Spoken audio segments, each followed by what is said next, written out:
Hello and welcome to Table for Five with no reservations. Take a seat at the table for a fresh, sweet, salty, tart, and pleasantly bitter conversation. Hey everybody, I want to thank you for taking a seat at the table. This evening we have a really special Storytellers episode. As part of our special education behind the scenes series, we decided to have our platform this time be anonymous. And so we welcome you to listen. Seated with me at the table tonight is Tabitha Cabrera, Hello. Kimmy McIsaac, Hi there. Jen Dunn, Hi, everyone. and Jamie Ramos. Hello. And I am Rachel Flanagan. I was saying that I think it's so cool that we have this anonymous sort of approach, especially for this series, because we've invited parents and teachers and people with different varied perspectives to share sort of the good, the bad, and the ugly and the hard about dealing with the school system or contending, just the battle that happens. And I think because it's anonymous, it really led to some truth bombs and some hard things to share and still have a job or feel like you have the autonomy to do that. Yeah. Jane, what were you looking most forward to when you were thinking about what would come in? Just kind of like what you said, I really like the idea of people be able to say what they normally wouldn't tell us as parents. Like we have one para, and paras especially can't really tell us anything at all. And so it's kind of nice just to hear the perspective, whether or not we even agree with it. It's just nice that hey, this is what's going on, because like we've talked about in the series, what happens behind those school doors can be quite the mystery to us when we're not as used to that when it comes to therapy and other things where we have more of the right to be involved because we're paying for it. And just in general, it's nice to hear that these people love working with our kids and, that our kids go somewhere where they are safe and loved and, all that jazz. I definitely feel like, in this series in particular, we've heard about all of the systemic things that sort of come up. And I don't know if it's just like a Flanaville filter that I have where I'm like, oh yeah, I know about that. We fought that down. Or oh, this happened to us. We've had a lot of battling to get anything for C. And so it might just be that I can hear these systemic triggers throughout the whole, or these keywords of these systemic problems, I guess, through so many of not only the stories you'll hear soon, but the episodes in general. We've heard a lot of how people's hands are tied, whether it's the administration or the teacher or whatever. And it's so validating in both the episodes and the stories to hear that really people feel that way, and it isn't just our imagination, but that it's a big effing issue. The school system in general is so busted, meaning focus not where we need it, just at all. I don't know. It was so validating. I love the OT whose son got diagnosed after she was already a school OT, and then sitting through some trainings prior to her son's diagnosis and then after her son's diagnosis, and that how that changed her view in her employment. Which is, it's a good perspective to see, someone who works in the field with our kiddos and then had it touch their lives afterwards and how that changes you. I agree. And just in general, even not one of these storytellers, but how in our first episode, Caitlin talks a little bit about that. When she had a kid in general, it changed her perspective on teaching the home school life balance and what's really possible for us as parents and what is best for our kids. So Alyssa too, because she was the developmental specialist and then had a child. Yeah. I love the anonymous.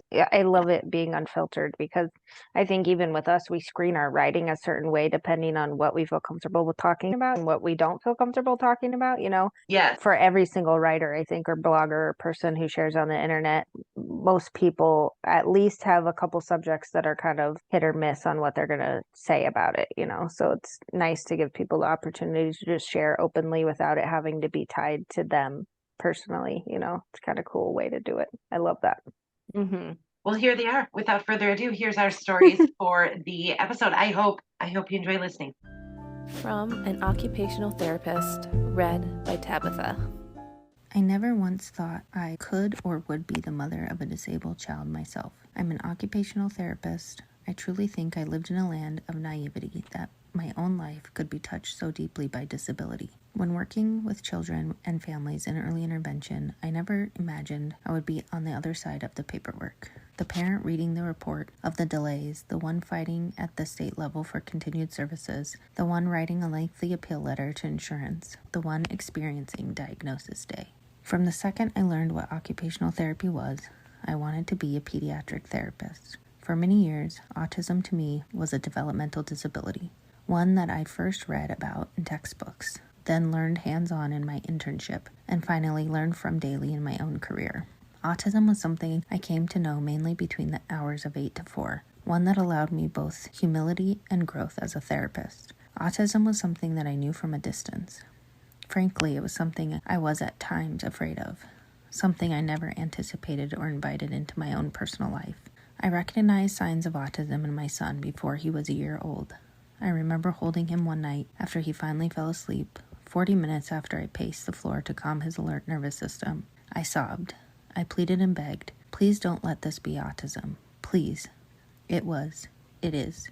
The first pediatrician that I brought my concerns to actually used my professional knowledge against me, saying, well, you're an OT, you see autism every day. And I think that's clouding your judgment. I really think that in 6 to 8 weeks, your concerns will be gone. I self-referred for services anyway.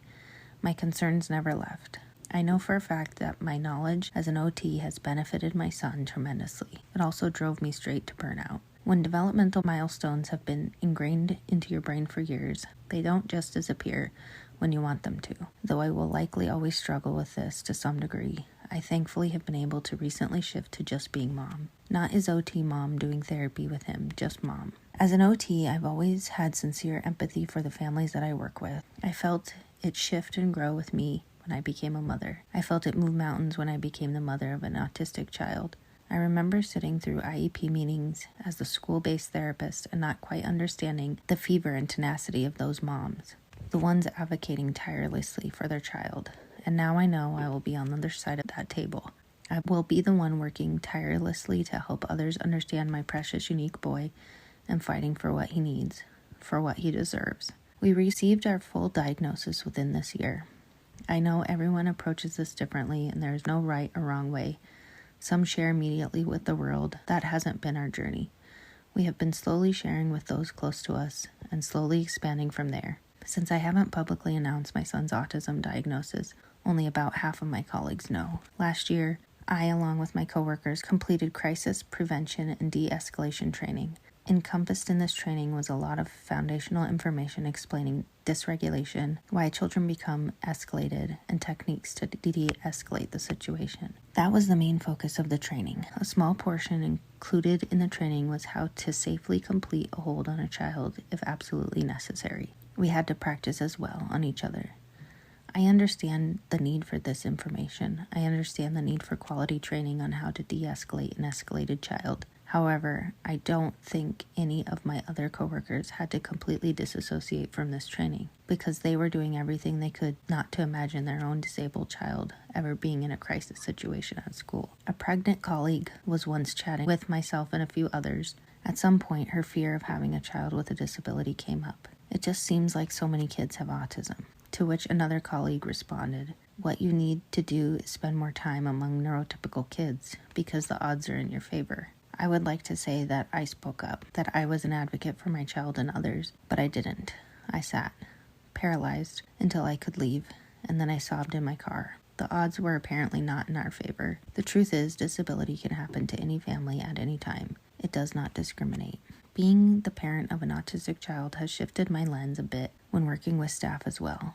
Recently, I was texting with a special education teacher that I work with. She didn't know my son's diagnosis. Here is the text that I sent. My son was recently diagnosed with level 1 autism. It's something not all of my coworkers know, though some do. Not something we've openly shared, and we are still processing through. It's consumed my mind a lot, frankly. I haven't shared it with the admin or many teachers. I'm doing okay, but certainly grieving too. He's doing quite well now. He's doing quite well right now with supports. Anyway, being in the parent role now of a child with a disability, school staff affects me differently. I notice teachers in a very different light. The way they speak about and care about their students, even among the colleagues. You're one of the good ones. Thank you. Shifting back to the professional, I wanted to say this. I work with so many outstanding staff, ones that are trying to mold round pegs into square holes, ones who are passionate, knowledgeable, ones that I would trust with my own baby, hands down, ones who know our kids are different, not less. I also know that I adamantly had preconceived notions about autism in the past. I've made mistakes, I've learned and grown, and there is so much more growth to be had in general. More education to provide. Recently, a regular education teacher shared that in her college education, she did not learn anything about how to help support neurodiverse learners. Schools are full of neurodiverse learners, so this is truly unfortunate for staff and students alike. I can tell you this much. Autism is so much more to me now. It has changed our family. It has profoundly changed me as a mother, and it has changed me professionally too. I am so grateful for my profession, and mostly I'm grateful for my title of mom. From a special education teacher, read by Kim. Hands down, the best part of my job, and frankly the easiest part of my job, is the kids. I know what they need. I know how to provide it, and for me that is why I'm here. I think I've had a lot of impactful students, but two of my probably most impactful students were kids with pretty significant challenging behaviors. Their behaviors could be scary.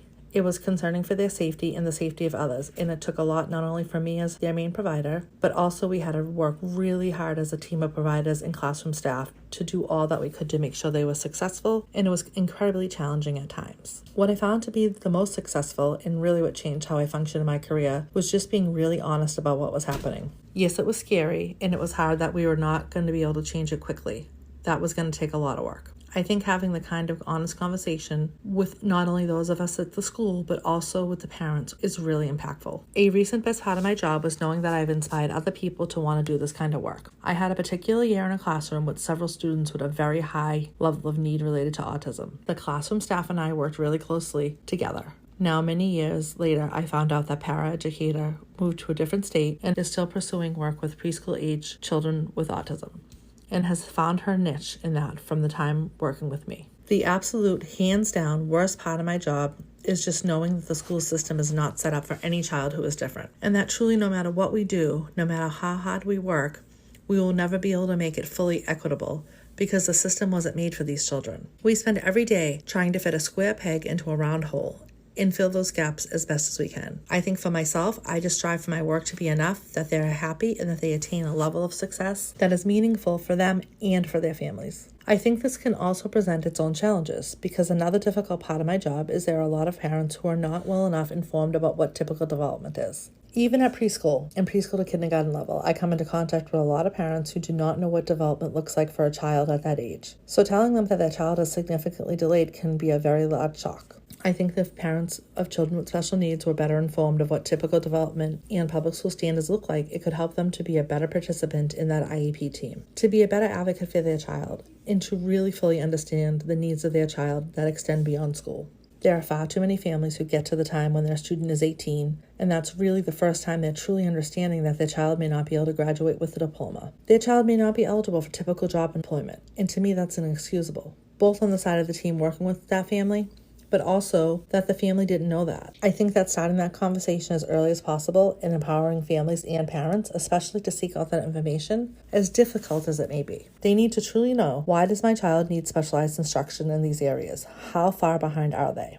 What is the benchmark we're aiming for? I know seeing those things can be frankly traumatizing, but you have to know in order to be able to support your child in the way they need you to support them. From a para, read by Jamie. The best and hardest part of my job. I work one-on-one with high school students who have visual impairments. Each day brings unique challenges when dealing with the students and teachers. At the moment, we are in a unique situation where our head teacher works virtually and meets with the students via computer.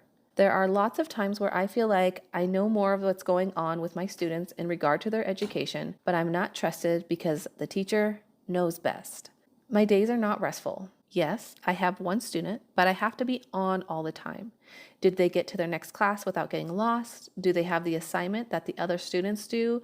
And is it readable? And does it make sense? If their device isn't working properly, does it need to be charged? Do I need to help navigate a website because it's not fully accessible? When the teacher shows a picture or graph, can I describe it well enough that my student doesn't miss out on learning? When there is an announcement, is it an emergency and where is my student? All these things happen each day. I want your child, my student, to have the best education they can. Each time we practice a lockdown, I'm sitting on the floor in front of my student praying that I never have to be on the front line of defense if there is an actual school shooting. Yes, as teachers, we are asked to stand at the door and be the first person a shooter would see. Do you know how terrifying that is? Things that make my job easier and want to continue.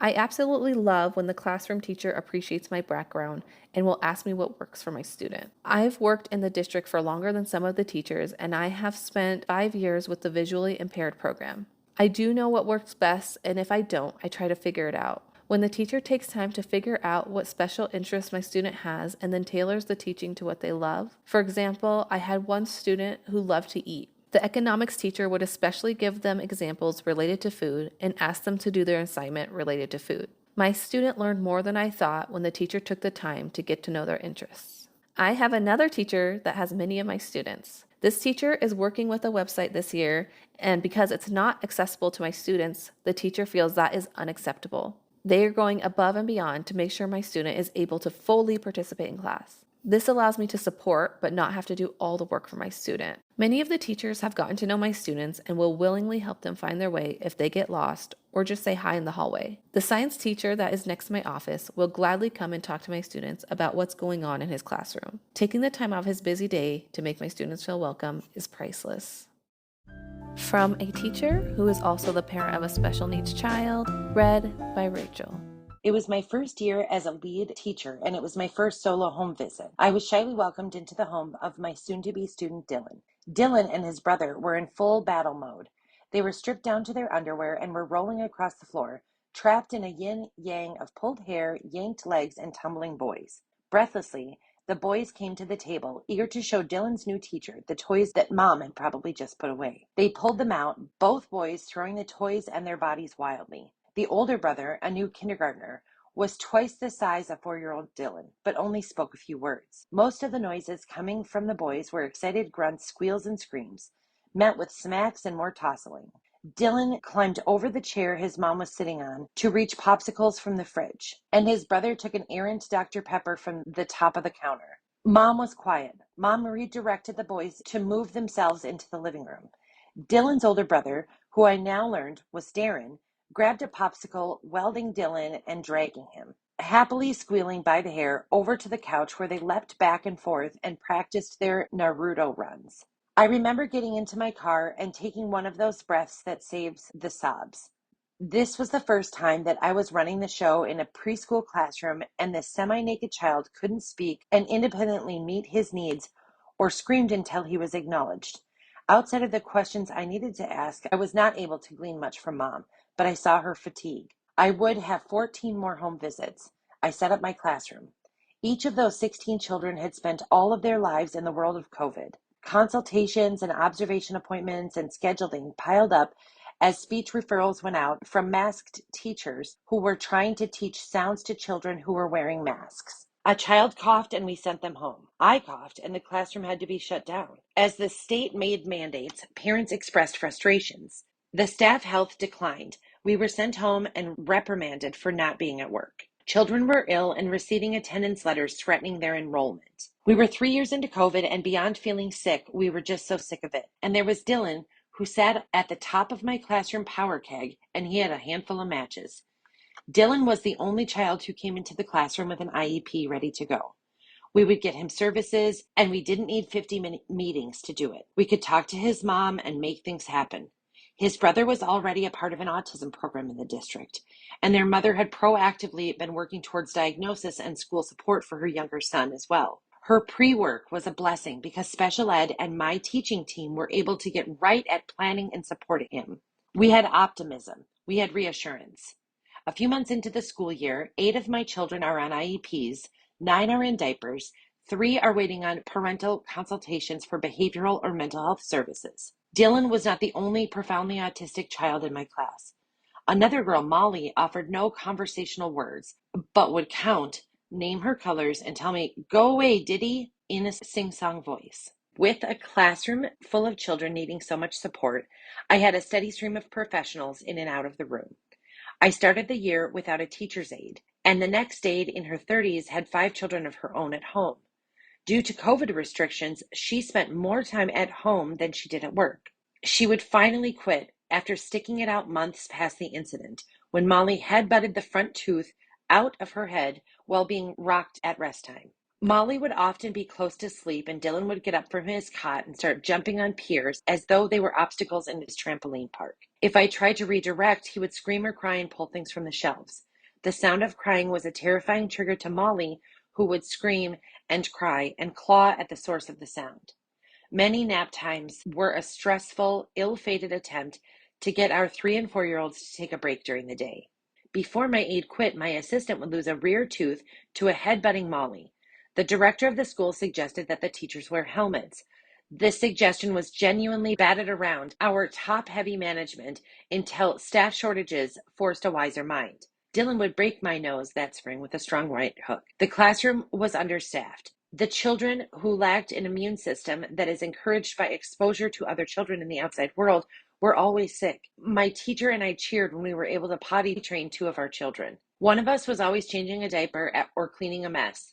We had runners in our class. We couldn't hear or understand most of the kids, and we spent the entire school year teaching basic social skills and creating as safe as an environment as we could. My stress level was so high. I would go home, barely greet my own family, and then shut down until it started over the next day. There was no relief. There was no end in sight. There were a couple of workshop days where teachers were required to digitally join meetings from a classroom, as administration worked comfortably from home. My TA and I wrapped ourselves in blankets and wept, holding each other through Zoom meetings. Management micromanaged. The specialists had caseloads for 4 times the number of people the district would relinquish. And the classroom I had designed with tranquility and accessibility in mind had turned into a war zone. I spent more and more hours away from home and at work. I was there most days by 5 a.m. and often was the last to leave. I only thought about work. In the shower, I tried to solve problems of seating at circle time. On the weekends, I planned lessons and did documentation.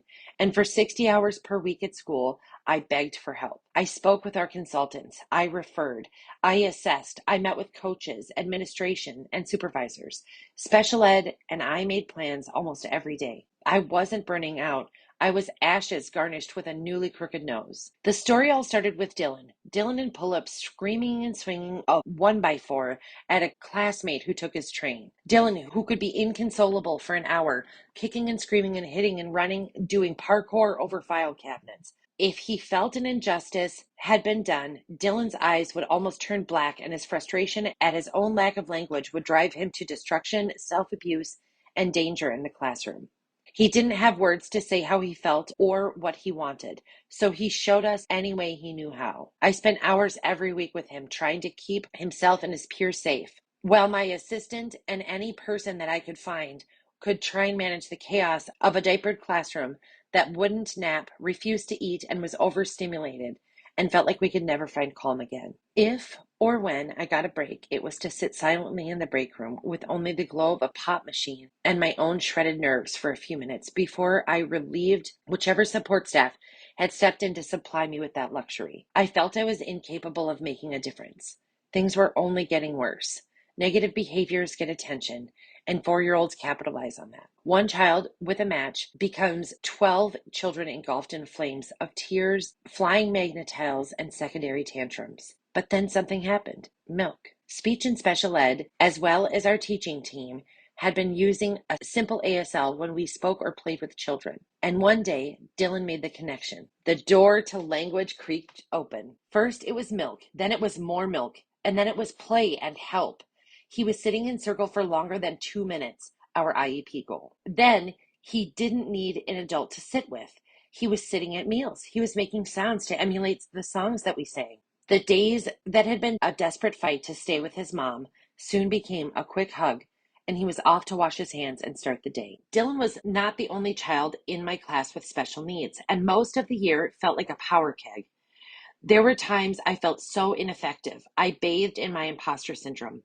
But I wasn't an imposter, and Dylan and those other children were learning. We were all learning. I had Dylan again last year. By the end of the year, he had a repertoire of signs and could even speak. Every day started with a hug, and every day ended with him blowing a kiss and saying goodbye. Dylan had a meltdown in early spring. I had to hand the book I was reading to another teacher, and he walked with me to our calm area where he was offered books and yoga and visual aids.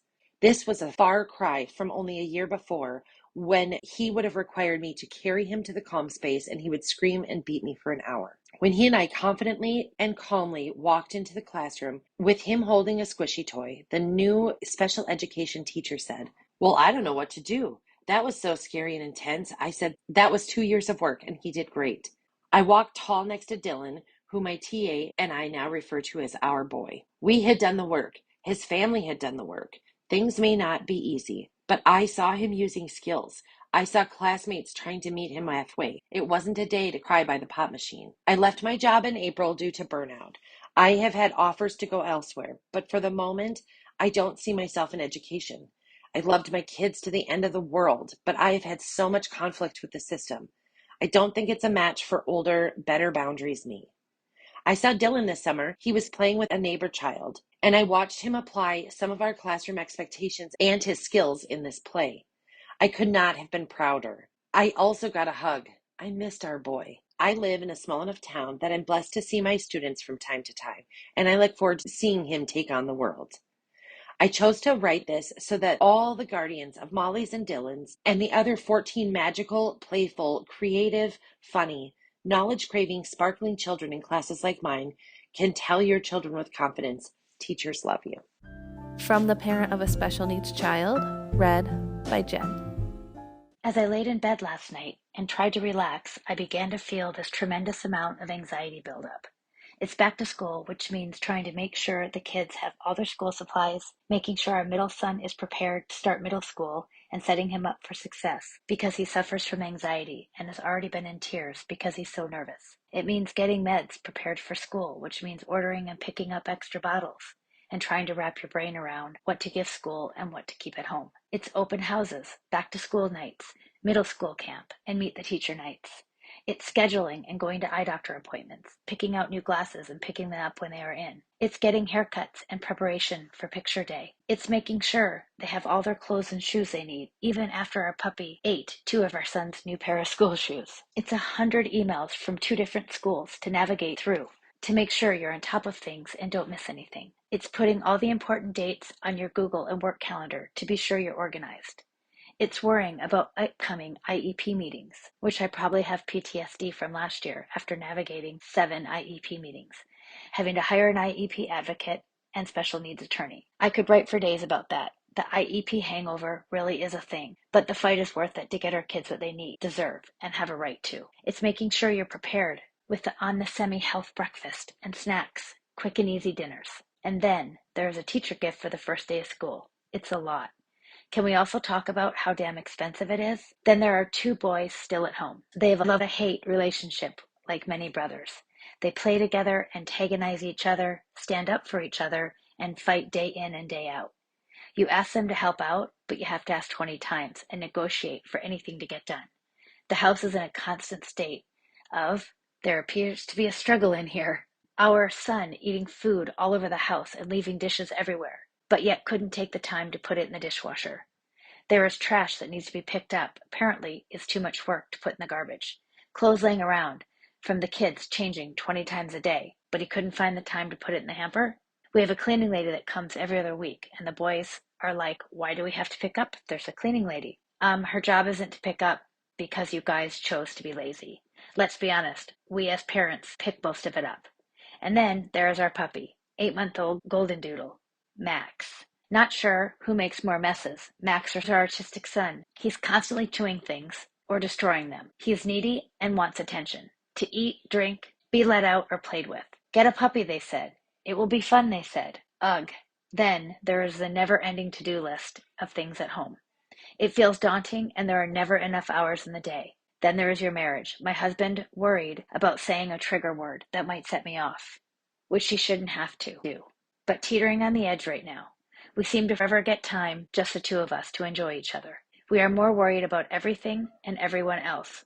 Yet we do see a marriage counselor to help the stress of autism in our marriage and prevent us from getting to the point we just call it quits. We have seen a marriage counselor on and off for 13 years. It really does help. Then there is our autistic son, who's always senses it's back to school time. He starts not to sleep as much. Anxiety builds. We need to get back into routine for school and off electronics. They have been on all summer. Taking it away last night set him into a full-blown meltdown, which included yelling to the point his face was red and foaming at the mouth. He threw his glasses and a TV remote, which broke. He called me names and hit me multiple times. Once he calmed down, he was sorry and felt bad. I felt bad. I was angry. I know it's hard to control himself in times like this. It's like an out-of-body experience for him, but it doesn't make it any easier. I haven't even mentioned my job. I am a team of one with 2 people short for 2 years. I love my job, but it's not easy. I am blessed to be able to work from home some days, but it's not easy trying to navigate with constant chaos at home and trying to concentrate with all that's going on. I know I need to take care of myself. I preach to everyone else the importance of self-care. I want to exercise because it helps my stress levels. But when? It all got to me last night and I had a panic attack. It's what happens for us type A perfectionist personalities. We go, go, go, and then break the cycle, starts all over again. Life is hard. Being a parent and wife is hard, but coupled with special needs is even harder. So parents, caregivers, I see you, I hear you, you are not alone. One tired, exhausted, and overwhelmed old mom. Well, everybody, thank you so much for listening. And thank you to everybody who submitted a story. Next, we have no reservations. And we are excited to continue this unfiltered view on special education system. Here's our behind the scenes look. Okay, good night, everybody. Thank you. Bye. Thank you for joining us at the table for this episode of the Table for Five No Reservations podcast. Big thank you to all of our supporters. If you would like to become a supporter, please check out the description of this episode, where you will also find episode information, how to sign up for our newsletter, and find links to us individually. Join us next Monday for more, and while you wait, check out our content on Facebook and Instagram. If you are enjoying the podcast, please subscribe and rate and review us wherever you listen. To contact us, you can email us at tablefor5podcast@gmail.com. We'll see you next week. Can't wait to sit with you again.